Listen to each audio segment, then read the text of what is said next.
Olá, eu sou Haroldo Dutra Dias, doutorando em neurociências, graduando em psicologia, escritor best-seller, juiz de direito, pai, marido, professor e diretor pedagógico do Odisseia Academy, uma escola que faz da psicoeducação um caminho para uma vida com mais sentido.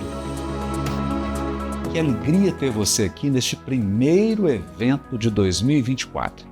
E se você está comigo, já está claro que quer fazer de 2024 o seu ano da virada. Acertei?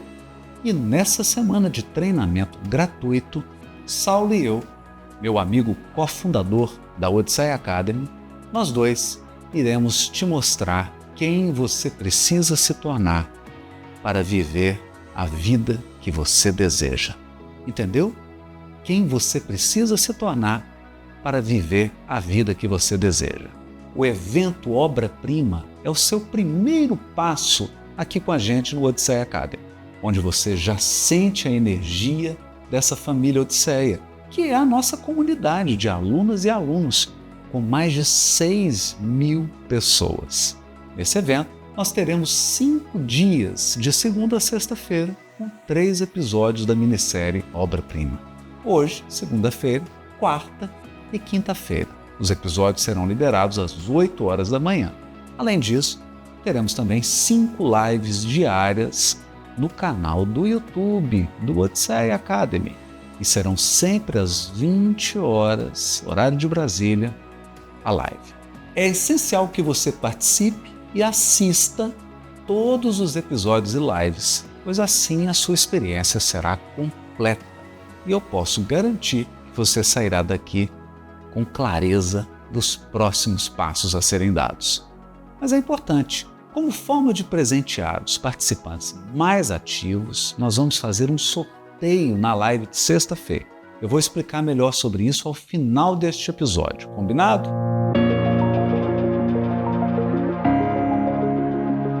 Ao longo da semana, você irá caminhar conosco alguns passos na direção da sua vida sob medida.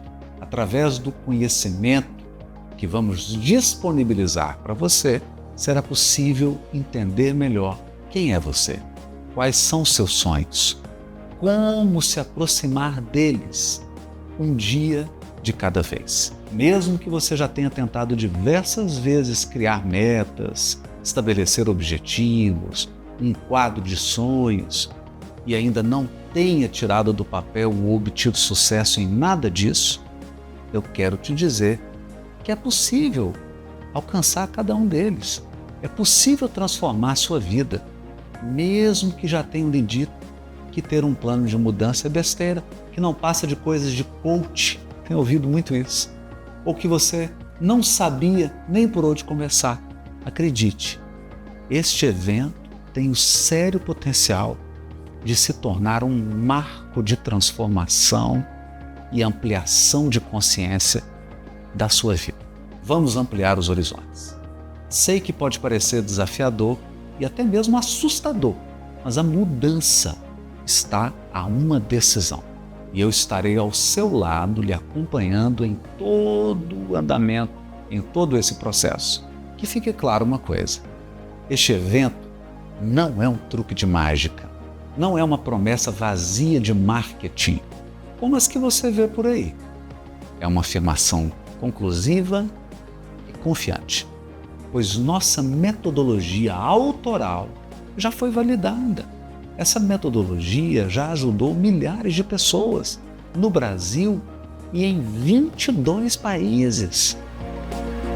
Veja alguns dos valores centrais do Odisseia Academy: verdade, equidade, psicoeducação, alcance, caridade. É justamente por conta desses valores que estamos fazendo esses treinamentos gratuitos. Nós queremos alcançar milhares de pessoas. Nossa missão é a mudança de milhares de vidas. Por isso, venha com a gente viver essa experiência, mas tenha o seu coração 100% aberto. Tenha os seus olhos e ouvidos completamente atentos Ao longo dos dias, algumas pessoas vão desistir no meio do caminho. Elas tendem a não valorizar aquilo que é gratuito. Deixarão de lado e perderão a chance de viver experiências riquíssimas, apenas por não se permitirem viver algo bom. Espero que você não faça parte desse grupo de pessoas e que se mantenha firme e que aproveite as nossas interações ao máximo. Eu sugiro que você assista aos conteúdos em um ambiente tranquilo. Tenha um papel, uma caneta nas suas mãos, porque você será o protagonista aqui, hein? E se permitir, Saulo e eu seremos os seus guias rumo à sua obra-prima. Juntos, vamos fazer de 2024 seu ano número 1, superando os desafios diários para que você possa alcançar todos esses objetivos.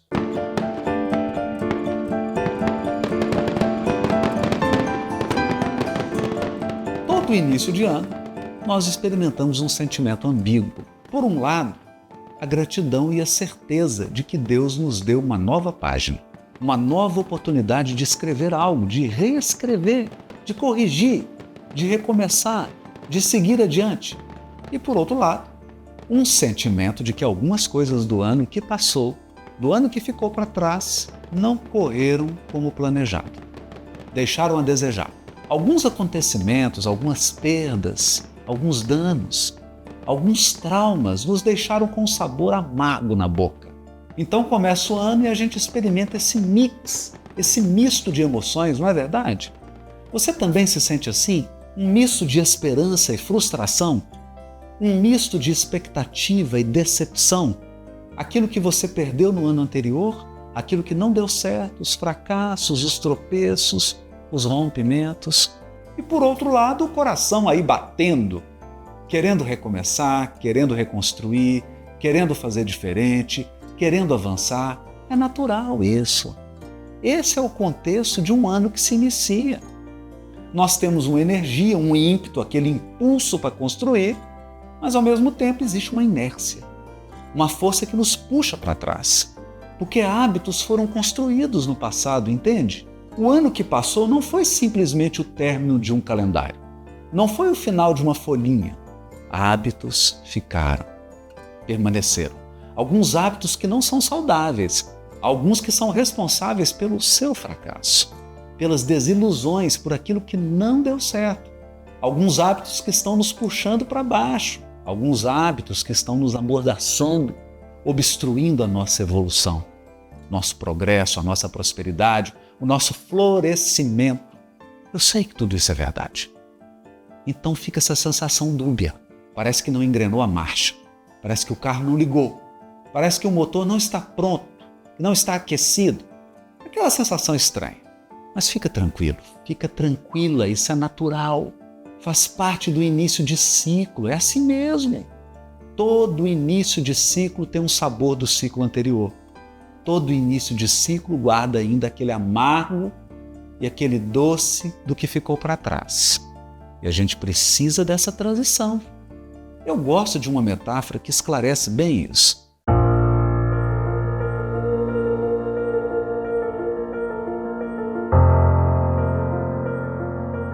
Um crepúsculo. Lembra de um crepúsculo? Como é um crepúsculo? Imagina, não fica de noite de uma hora para outra. Da mesma maneira que não amanhece de uma hora para outra. Não fica de manhã, de um momento para o outro. Começa a ficar aquele tom lilás no crepúsculo, aquele tom bonito, uma vermelhidão. O dia vai se pondo, a noite vai chegando devagarinho. Da mesma maneira, o amanhecer. Da mesma maneira que você não sai automaticamente da madrugada para o alvorecer, a gente tem que ter paciência com o ano novo que está chegando. O ano novo amanhece devagar. Começa ali uns raiozinhos, vai clareando, então a gente tem que ter essa paciência.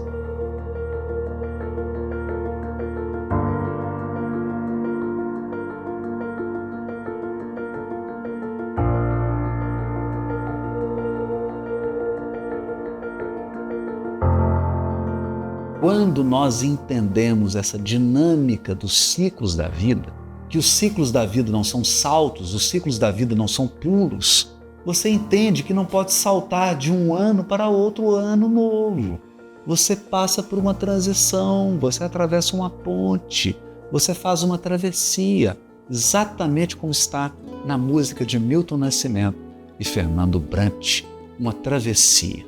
Quando você foi embora, fez-se noite em meu viver. Esse é o contexto que eu imagino que você está vivenciando agora. E eu estou trazendo esse contexto, eu estou explicando esse contexto na esperança de te transmitir um alívio. Porque a gente sente essa angústia. A gente fala, meu Deus, está todo mundo animado com o ano novo e eu estou um pouquinho angustiado, um pouquinho nervoso. Está todo mundo cheio de esperança, mas eu ainda estou com um sabor de ano velho. É normal, está tudo certo, não precisa se cobrar, não precisa se sentir culpado ou se punir por isso. Afinal, você está naquela transição que eu acabei de explicar. Você está fazendo uma passagem ainda.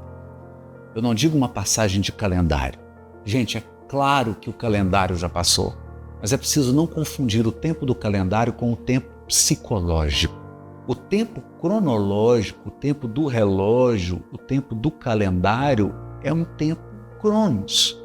O tempo psíquico, o tempo interior é outro.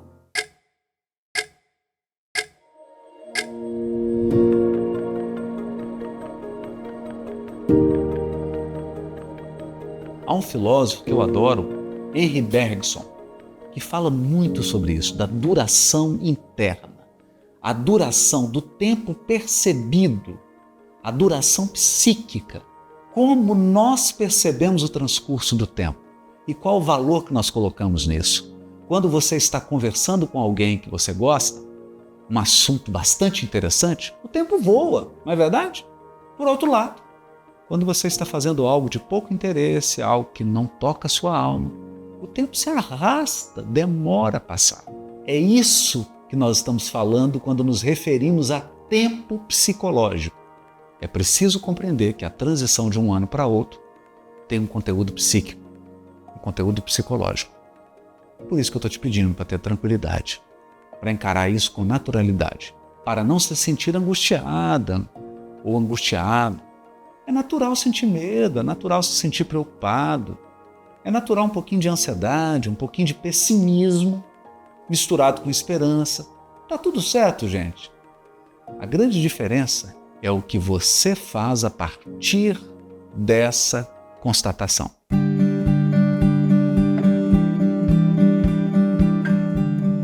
Viver não é ter 100% de tudo. Viver exige intenção, desejo, sonho, expectativa, esperança. Viver é tudo isso. Mas eu não vou realizar todas as minhas expectativas. E graças a Deus. Sabe por quê? Porque tem que ficar faltando algo. Se não faltar, você não prossegue a sua jornada, você não continua caminhando. O segredo aqui é sempre seguir adiante, o segredo é sempre estar em movimento, sempre estar dando passos na direção dos seus sonhos. Sonhos que vão se ampliando, desejos que vão se apresentando, vão surgindo. Essa é a vida, uma renovação constante, uma ampliação constante. E está tudo bem se você se sente perdido, ou se não sabe ainda qual a sua missão de vida. Muitas pessoas me perguntam isso. Qual a minha missão? O que eu vim fazer neste mundo? É uma pergunta recorrente e é uma dúvida legítima. Eu gosto de abordar esse assunto de uma forma mais geral. Eu começo dizendo o seguinte: tem dois aspectos da sua missão, tem dois pontos que você precisa considerar. Você veio para se tornar alguém melhor e você veio para fazer o mundo um lugar melhor. Esses são os pontos. Mas veja, você acha que isso vai acontecer sem você agir? Sem você tomar uma decisão? Você realmente acredita que vai se tornar uma pessoa melhor, que a sua vida vai se tornar melhor, cruzando os braços e assumindo uma postura passiva? Uma postura de vitimismo? Você realmente acredita que algo vai melhorar desse jeito? Por isso, qual a sua postura perante o ano novo e perante a sua vida? Como você reage às coisas que estão lhe acontecendo? Você se vitimiza ou assume ativamente a responsabilidade pela consequência dos seus atos e das suas escolhas.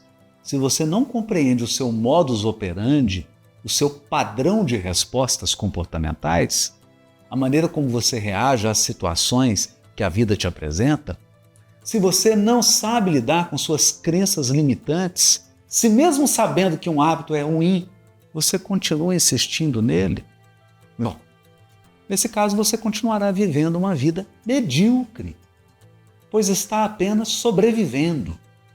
Você está no que chamamos de estado de vítima.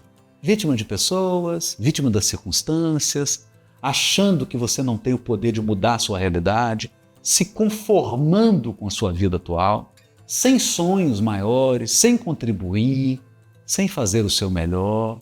E assim, aos poucos, você acaba perdendo o sentido da sua própria vida, o sentido de estar vivendo. E nesse estado, você faria de 2024 mais um ano igual a todos os outros, sem grandes alegrias, sem grandes encontros, sem grandes transformações. Você apenas mudaria mais uma vez o calendário. Já diziam meus avós, ajuda-te que o céu te ajudará. Então, faça a sua parte, faça a sua parte. Você é um dom divino e quero lhe abrir os olhos para isso. Deixa eu te contar uma historinha cheia de ironia em relação a isso.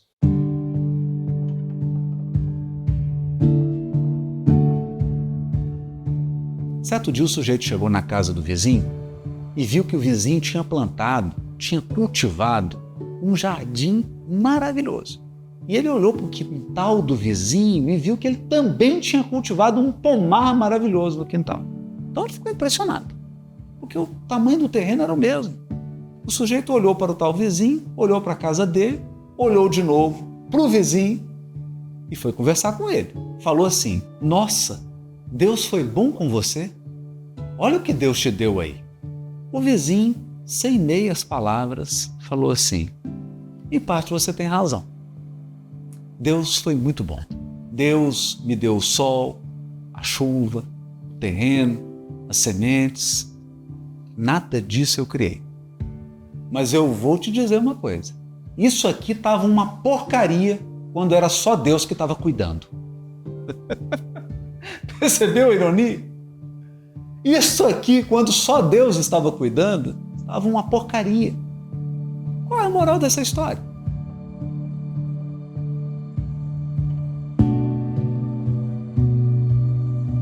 Deus faz a parte dele, mas você tem que fazer a sua.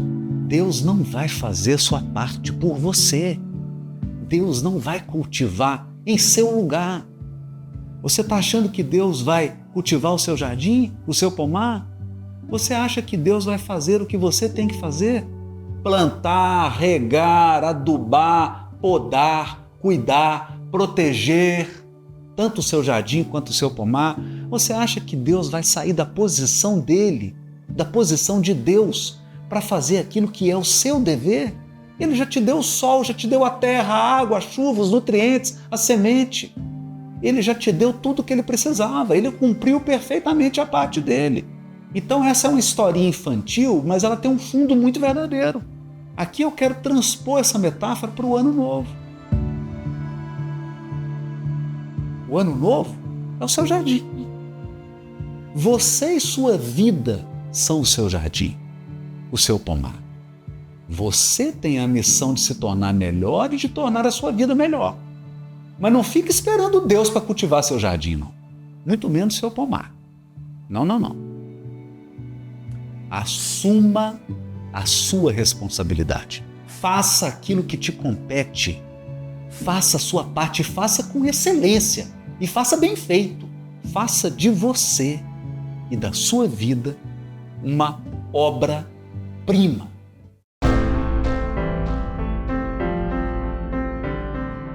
Obra-prima não quer dizer perfeição.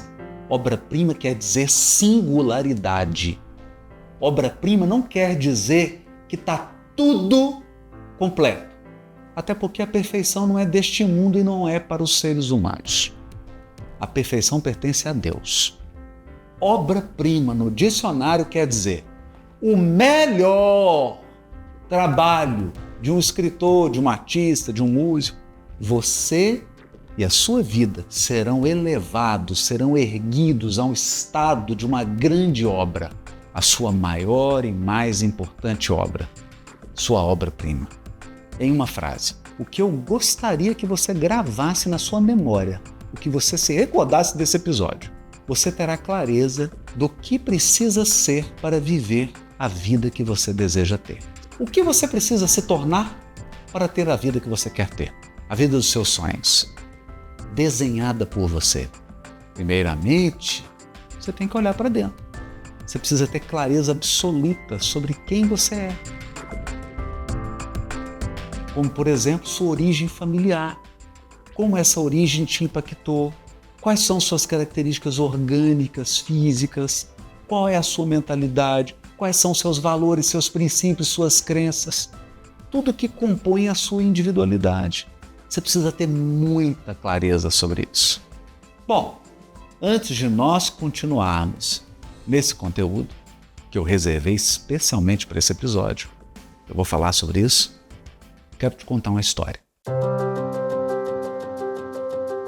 No início da década de 70, na cidade de Belo Horizonte, capital de Minas Gerais, dois jovens, uma jovem de 20 e um jovem de 19 anos, vivem um intenso e explosivo romance. Ele tinha a 4ª série e trabalhava num comércio da família, um bar localizado no bairro Floresta, um tradicional bairro da capital mineira. Ela, uma moça de 20 anos, analfabeta, empregada doméstica, que havia saído do norte de Minas, da cidade de Jequitinhonha, e viera para a capital para tentar a vida. Desse romance nasce 2 gêmeos. Um deles morre 3 dias após o nascimento e um sobrevive.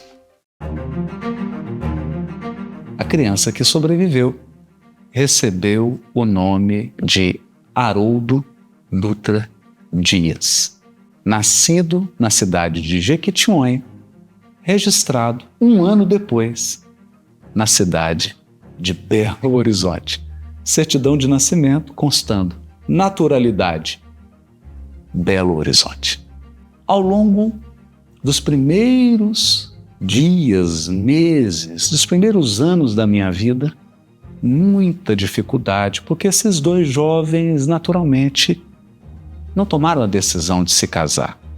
Não havia como eles unirem suas vidas em torno de uma relação duradoura e optaram por cada um seguir o seu caminho. Ela então volta para sua cidade natal para ter os bebês. Como o gêmeo não sobrevive, as condições eram muito difíceis. Chegamos a passar fome. Morei com diversos irmãos da minha mãe, mas depois de um tempo, mesmo com toda a ajuda da família, percebendo que ela não poderia continuar na sua cidade natal, ela toma a decisão de voltar como empregada doméstica e trabalhar em Belo Horizonte. E traz consigo o filho pequeno, com 3 anos de idade. Eu me lembro exatamente de algumas casas, especialmente 2, onde eu morei com a minha mãe, onde eu era o filho da empregada doméstica acompanhando a mãe nos lares em que ela prestava o seu serviço. Quando eu me aproximei da idade de 6 anos de idade, meu pai, que havia reconstruído a sua vida, que já estava casado, faz a seguinte proposta para minha mãe: deixa eu levar esse menino, porque as condições em que ele está vivendo são muito difíceis. Talvez ele não consiga superar isso. Talvez ele não consiga ser alguém na vida. E a minha mãe me conta que ela disse o seguinte para ele: sim, por mais que isso doa no meu coração, eu acho que você tem que levá-lo, porque esse menino precisa estudar. As palavras da minha mãe, aparentemente simples, eram mais profundas, muito mais profundas do que a gente possa compreender ouvindo pela primeira vez. Porque não se trata apenas, interpreto eu hoje, de um estudo formal. Não significava apenas colocar o menino na escola para que ele fizesse o ensino fundamental, o ensino médio e depois uma faculdade. Esse menino precisa estudar, pode ser interpretado, e é assim que eu interpreto hoje, desenvolvimento pessoal. Não importam as suas condições iniciais. Não importam as dificuldades e os obstáculos que você encontra para começar. Se você não investe no seu crescimento, se você não investe em desenvolvimento pessoal, todo o seu projeto de vida pode dar errado. Todo o seu projeto de vida pode não ser executado. O principal investimento que nós fazemos é em nós mesmos. E foi o que aconteceu. Eu fui para a cidade de Poços de Caldas. Lá eu pude estudar, mas mais do que isso. Lá eu pude conviver com tios, primos, com pessoas que mudaram a minha maneira de pensar. Pessoas cuja personalidade, pessoas cuja vida, pessoas cujas conquistas me inspiraram. Eu olhei para elas e disse, eu quero ser assim.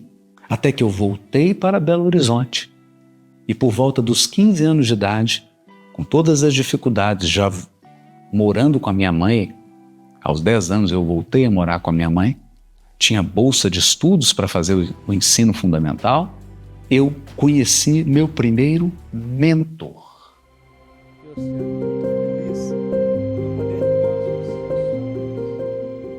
E esse mentor, Honório Abreu, causou um impacto profundo na minha visão de mundo e na minha visão do que eu precisava investir em mim mesmo para crescer.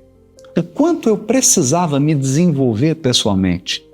Eu ficava encantado com o vocabulário dele, eu ficava encantado com o conhecimento que ele tinha, eu ficava encantado com os resultados que ele havia obtido. Uma família estável, uma pessoa muito bem-sucedida profissionalmente, uma pessoa muito respeitada, uma pessoa muito honrada, honesta, e tudo aquilo criou um referencial para mim.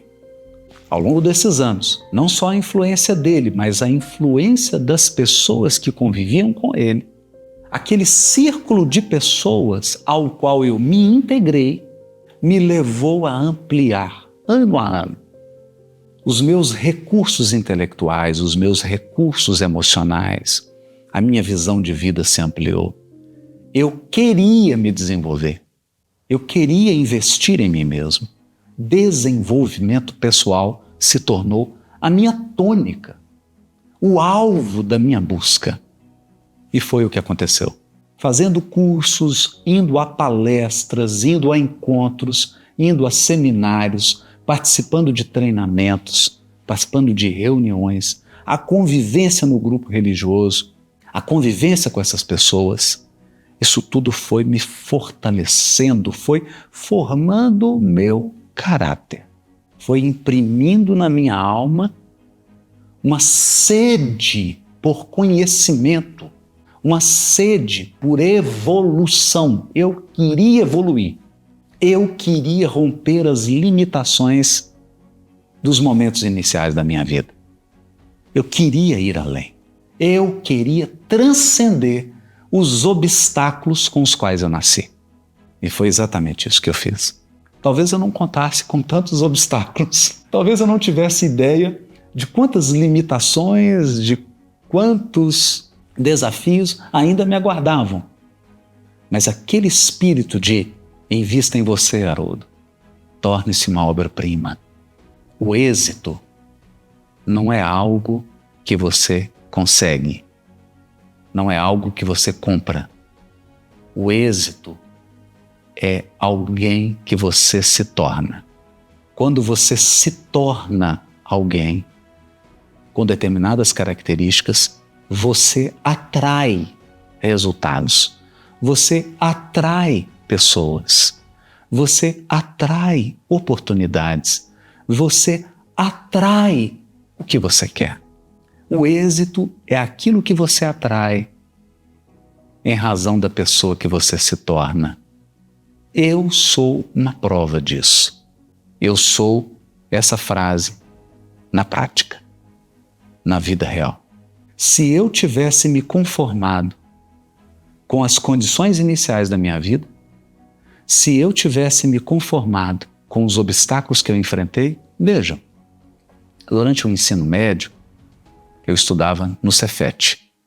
Eu já estava trabalhando como office boy desde os 14 anos que eu trabalho e contribuo para a Previdência, mas no segundo ano do Cefet, do curso técnico, que é o equivalente ao ensino médio hoje, mas não 3 anos, naquela época eram 4 anos no Cefet, o segundo ano era integral.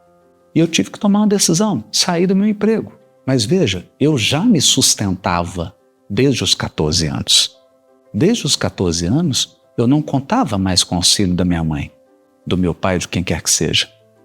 Então eu tive que fazer uma opção difícil. Eu trabalhava, ganhava um dinheirinho para poder sobreviver, ou eu abria mão dessa pequena quantia e perseguia o meu sonho de desenvolvimento pessoal. Eu tomei a decisão de perseguir o meu sonho de desenvolvimento pessoal. Eu iria estudar tempo integral na escola técnica. Eu não abriria mão do meu sonho de me aperfeiçoar. Bom, eu tive gastrite, porque eu tinha um dinheiro apenas para almoçar, era no bandejão do Cefet, e a próxima refeição eu só fazia 11h30 da noite quando eu chegava em casa. Então eu ficava mais de 7 horas sem comer. Mas paguei o preço. Me arrependo? Absolutamente não. E ao longo da minha vida sempre foi assim. Hoje você conhece o Haroldo, juiz de direito, pai de família, casado, pai da Clarissa, do João Gabriel, pai da Gisele Silva, um presente que a Priscila me deu. Hoje você conhece o Haroldo, que trabalha no tribunal, é um juiz do estado de Minas Gerais. Talvez você conheça o Haroldo, psicólogo. Talvez você conheça o Haroldo, que é mestre em neurociências, que está concluindo o doutorado em neurociências. Talvez você conheça o Haroldo, que está na metade do curso de biomedicina. Parece muito, mas é fruto da minha sede, da minha vontade de me desenvolver pessoalmente.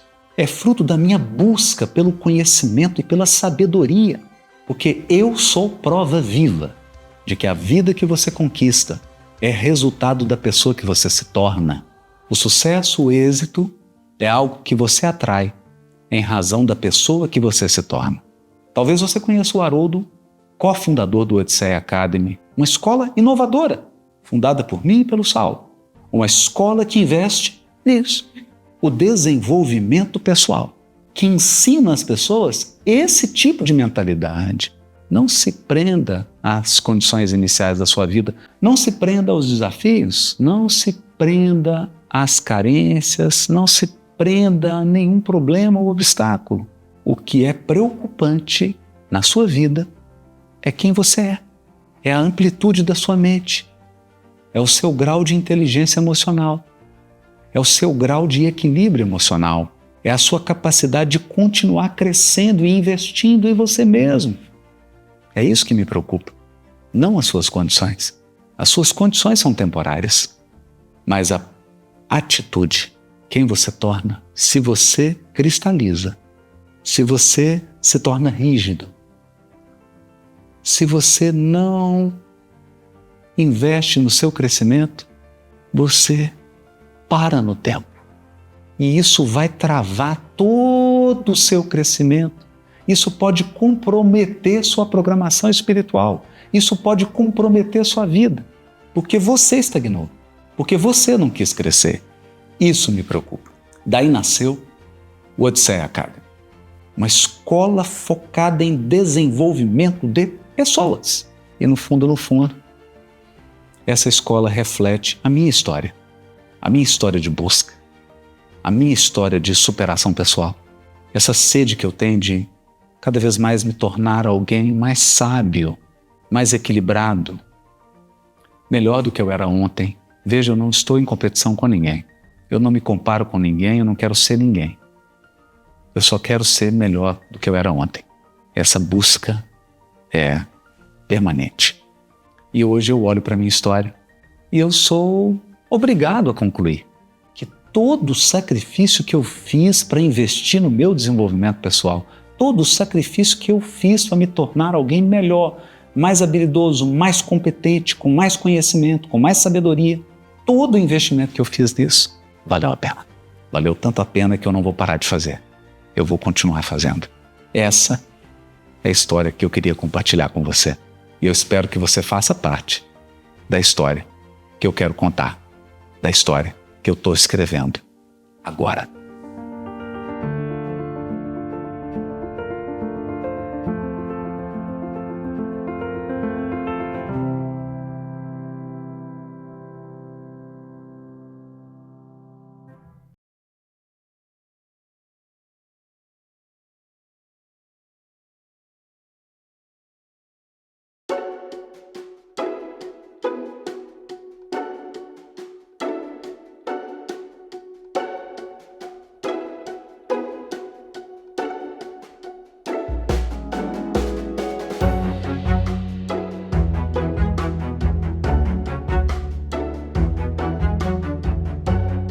Eu quero que você se imagine do ponto de vista pessoal. Esqueça seus relacionamentos, esqueça as outras pessoas. Nesse episódio, nós vamos falar de você. O melhor você que você pode ser. A melhor pessoa que você pode se tornar. Você na sua mais alta potencialidade. Vamos falar sobre isso? Então esquece marido, namorado, namorada, companheiro, companheira, filho, filha, parente. Esquece. Só você agora. Vamos falar de você. Eu quero que você se imagine como uma árvore.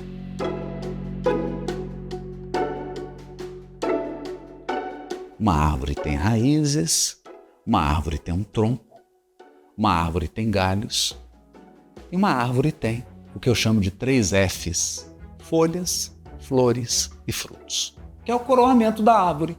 As folhas, flores e frutos, especialmente os frutos, são o que revela a árvore. O fruto revela a árvore. Conhece-se a árvore pelos seus frutos. Então vamos lá. Quais são suas raízes? Eu te contei aqui na minha história. Suas raízes representam a família, a ancestralidade na qual você foi plantada. Você foi plantado. Você não nasceu no vácuo. Você nasceu de um pai e de uma mãe. Metade do seu DNA é do seu pai. Metade do seu DNA é da sua mãe. Não interessa se seu pai morreu, se ele está vivo, se ele não presta, se a sua mãe não presta, se ela é honesta, se ela não é, se ela te abandonou, se ela cuidou, não interessa. Te deram a única coisa que não tem valor, porque é a coisa mais preciosa, a vida. Te deram tudo. Então quando você olha para a sua ancestralidade, essas são suas raízes. Olha para os seus ancestrais. Quais os talentos têm? Quais os dons? Pensa na sua mãe e na família da sua mãe. No seu pai e na família do seu pai. Quais os talentos, quais os dons, quais as habilidades que essas famílias têm, que essas pessoas têm.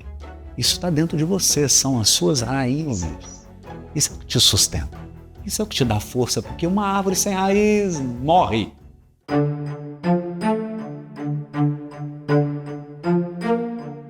Mas o que as pessoas fazem? Sabe o que elas fazem? Elas dão as costas para o futuro delas e ficam julgando papai e mamãe. Viram juízes do papai e da mamãe, juízes da família do papai, juízes da família da mamãe. A mamãe é assim, mamãe não sei assim, papai é assim, papai não sei o quê. Porque não sei o quê. É julgador. Quem te transformou em juiz dos seus ancestrais? E o tempo que você está gastando julgando os seus ancestrais é o tempo que você está tomando do seu futuro. Porque com certeza, se você está nessa posição, você não está fazendo nada da sua vida. Sua vida está parada. Porque você se tornou arrogante, orgulhosa, orgulhoso. Você se acha. Você se acha no direito de julgar. Sendo que você nem viveu. Da sua vida você não está fazendo nada. Mas se acha no direito de julgar seus ancestrais.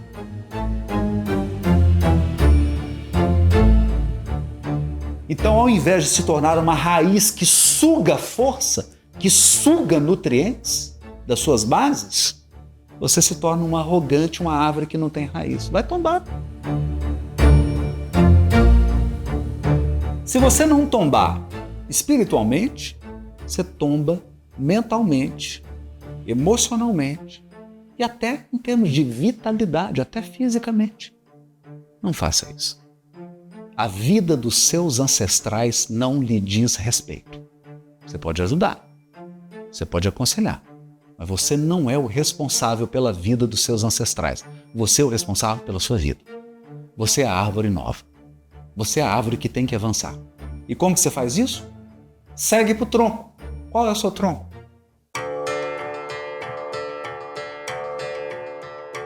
Qual é o tronco da árvore? Primeiramente, sua vitalidade. Como que você se alimenta? Você faz atividade física? Você cuida do seu corpo? Você cuida da sua saúde? Como que você vai viver bem se você não cuida do seu instrumento, que é seu corpo? Seu bem-estar físico e psíquico? Como? Como que você vai ter energia, força, vitalidade para fazer as coisas se você não cultiva? Esse é o tronco. Esse é o que dá robustez à árvore. Depois vem os galhos. Eu comparo os galhos à mentalidade. Qual é o seu mindset? Quais são suas crenças? O que você acredita? Quais são seus preconceitos? Quais são suas crenças limitantes? Quais são os seus valores e princípios que estão desatualizados, ultrapassados, que precisam ser renovados urgentemente? Que visão você tem de você? Que visão que você tem da vida que você pode construir?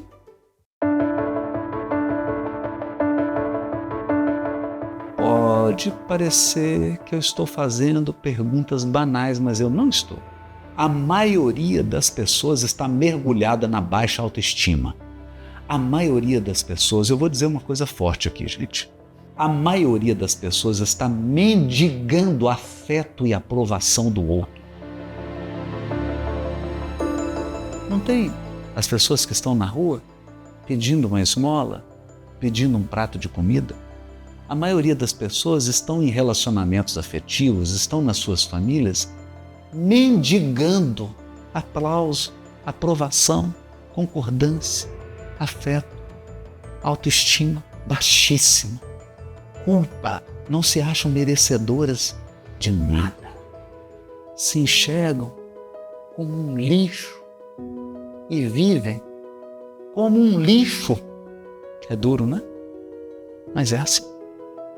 Então tem que mudar essa mentalidade. Sabe por quê? Porque você é um co-criador. Existe uma centelha divina em você. I have a dream today. Ways, and especially when fear stayed. Existem potenciais divinos em você. Quem não está enxergando isso é você. E ninguém vai enxergar se você não enxergar. Você está achando que as pessoas estão mais preocupadas com você do que com elas? Desilude. As pessoas estão 90% do tempo preocupadas com elas, não com você. Quem tem que investir em você e preocupar-se com você é você. Mas preocupar-se da forma certa. Não é para ser um egoísta, um orgulhoso, uma pessoa que se isola, que não ajuda ninguém. Não. Para que uma árvore produz fruto? Para alimentar. Então você tem que cuidar de você para você produzir frutos para os outros. O alimento de uma laranjeira é a laranja que ela produz? Claro que não. Nenhuma árvore come dos próprios frutos. Então quando eu falo que você tem que se preocupar com você, que você tem que enxergar a centelha divina que está em você e cuidar de você para que você possa oferecer o seu melhor aos outros, para que você possa frutificar e nutrir. Mas para isso você tem que mudar a mentalidade. Outra coisa, você tem que ser capaz de visualizar a vida sob medida, a vida em que você se sente feliz, a vida em que você se sente realizada, realizado. E não adianta copiar, pelo amor de Deus, não adianta copiar. A vida que faz uma pessoa feliz necessariamente não é a vida que vai te fazer feliz. Aqui não dá para copiar, por isso que é obra-prima.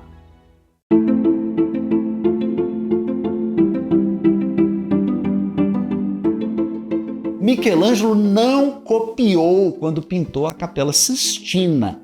Ele pode ter se inspirado em outros grandes pintores. Se inspirado. Copiou? Não copiou. Rodin, quando esculpiu o Pensador, não copiou. Por isso que é uma obra-prima. Obra-prima porque é singular, não tem outra. Não tem outra. Ela é perfeita? Não. Você chega perto da escultura, está cheio de defeitozinho. Uma obra-prima não é uma obra que não tem defeito. Uma obra-prima é uma obra singular. Eu te pergunto, sua vida é singular? Ou sua vida é uma cópia dos seus ancestrais? Será que você está copiando papai e mamãe? Copiando os irmãos, copiando sua família? Está repetindo história? Ou sua vida é singular? Percebe o desafio dessa pergunta? Você tem que visualizar a sua vida. Sua vida tem que ser uma obra-prima. Sua vida tem que ser algo que não tem comparação. E eu não estou falando de tamanho. Eu não estou fechando. Eu estou dizendo que ela tem que ser singular. Agora, dá para comparar a obra-prima? Então vamos comparar. Qual que é melhor? O quadro de Monet, a Capela Sistina ou a escultura de Rodin? Ou a Quinta Sinfonia de Beethoven?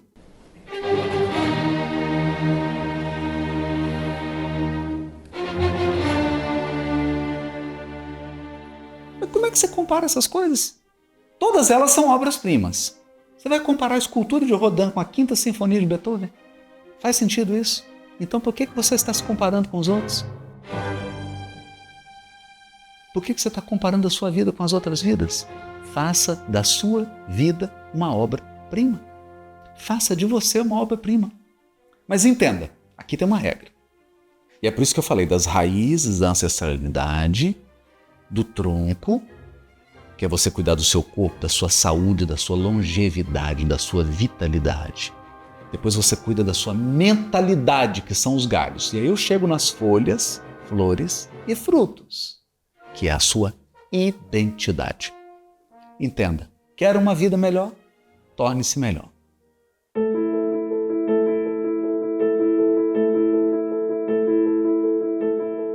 Primeiro, eu melhoro a mim mesmo.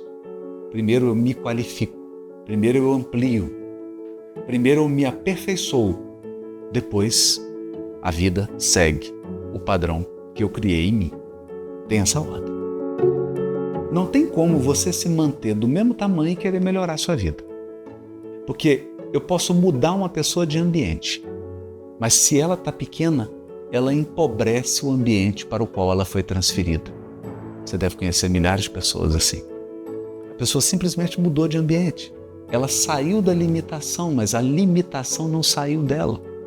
Criar uma obra-prima, transformar a sua vida numa obra-prima, não é simplesmente mudar você de lugar, te colocar numa casa XY, com recursos XY. Não adianta, porque você não cresceu.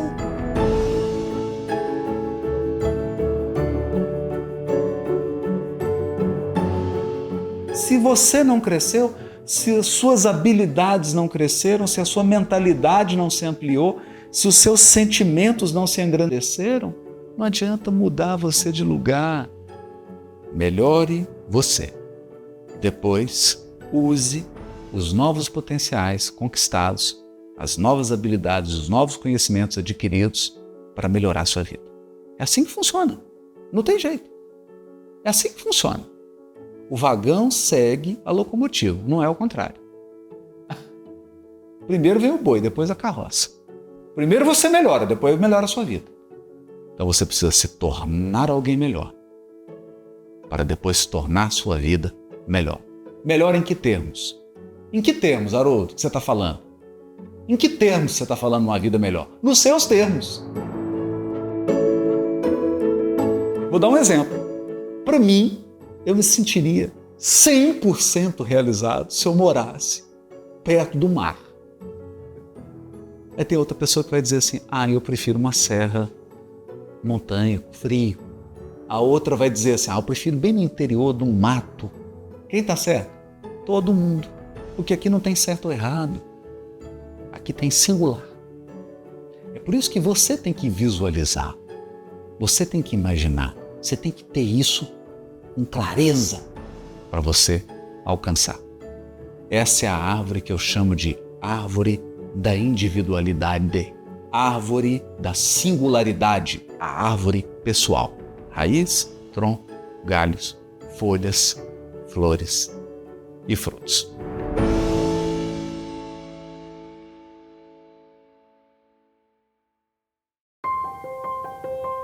Bom, no episódio 2 eu continuo esse conteúdo, mas agora outra árvore. Só para te contar um segredo, são 3 árvores. Nesse episódio 1, nós abordamos a árvore número 1. Faltam 2. Eu te vejo no segundo episódio.